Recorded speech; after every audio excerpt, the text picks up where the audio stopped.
I'm Bob Zimmer, Member of Parliament, today with Fred Helmer in front of his great store, Fred's Custom Tackle here in beautiful Abbotsford. We're talking about the public fishery today. Fred, just tell us a little bit how you got involved in fishing in your family.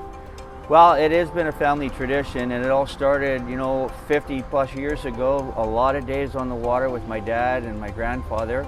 And what happened with that is I just grew this incredible passion. You just want to go fish and take your kids out, and that's what was the beginning of Fred's Custom Tackle. So fast forward 41 years later, here we are. We're feeding 20 families here. Wow. We absolutely love what we do. We're so committed to the community and to conservation and the public fishery. Right, and you can tell that it's heartfelt too when you say that. It isn't just about the business. This is about families, and it's about a way of life. Oh, absolutely. If you take a look at what the public fishery brings to the table, so social economic value, it's tremendous, and that benefits all British Columbians. But the economic value is one thing. I always put more emphasis on the social value because it's truly priceless. Right.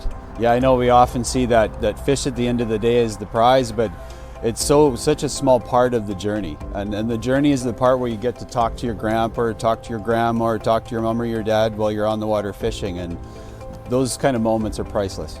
Well, and the thing that's happened over the 50 plus years that I've been involved is really, I've seen such a drastic change. Unfortunately, we've seen a decline in opportunity and in our fish stocks. But what I have seen too, which I think is really important, is the commitment. That passion that drives you to go fishing is now a drive for sustainability, for doing better, to making sure the fish are here for the future. That's really the most important part of it, right? Right, and I'm glad you brought that up, Fred, because the one thing that I don't think, that for the viewers watching that might not understand the way fishing works is a lot of the people actually fish the water are also the ones that are on Saturdays going down to fix a salmon spawning bed, or to remediate a stream, or to clean up the garbage that sometimes is left there by other individuals. So maybe just to explain some of your efforts around environmental stewardship. Well,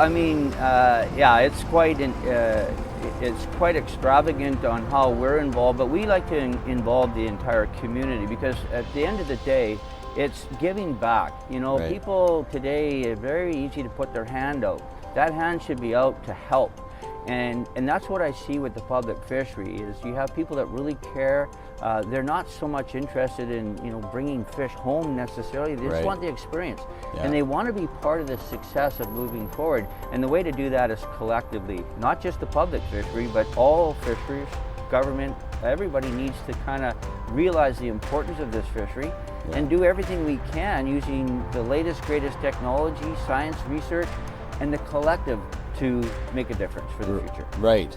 And part of the reason why we're here today is we're concerned about another closure, and I think there's certain streams or certain species that are at risk. We know that, but there's also a lot of fish in the water. We've heard about the 80 million coming up from Washington State every year that are 100% clipped, and we hear about the 40 million that Canada produces in our hatcheries. So there's a lot of fish in the water.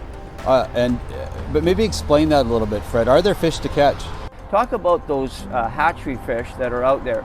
In British Columbia, unfortunately, we only mark about 10%. In the States, they mark 100%. Right. So if you think about the millions of fish that are out there, it would be very smart for us to mark all hatchery fish, so that you could have an opportunity.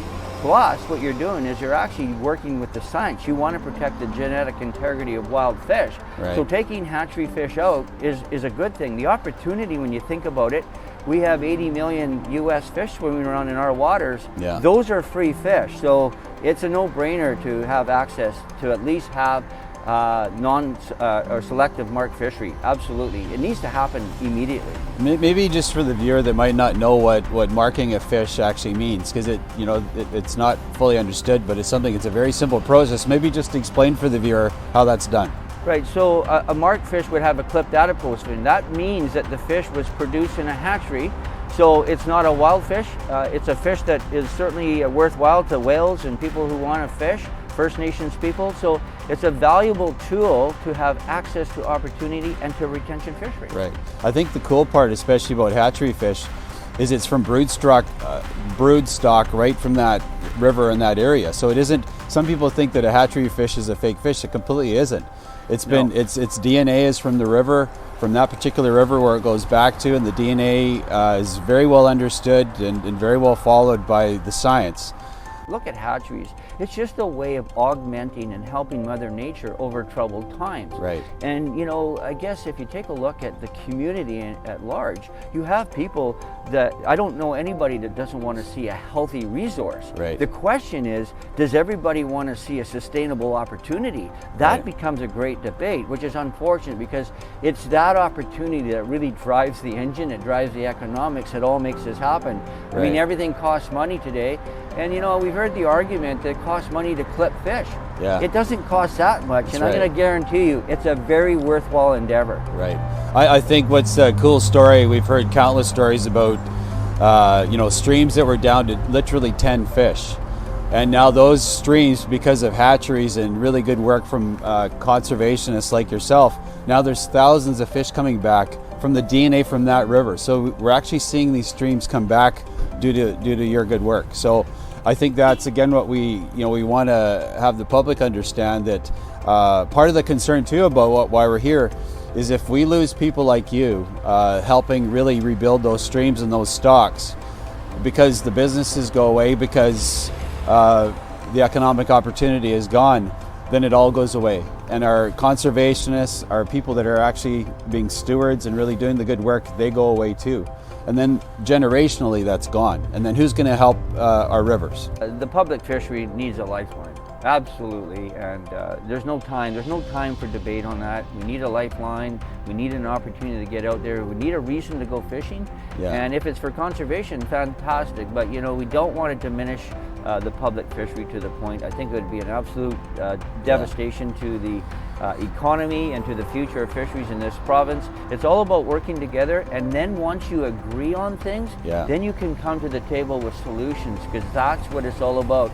Just want to thank you, Fred, for being with us today in front of your store, and just thank you for all your work on the water. Thank you for really what you do for sport fishing families, public fishing families in Canada.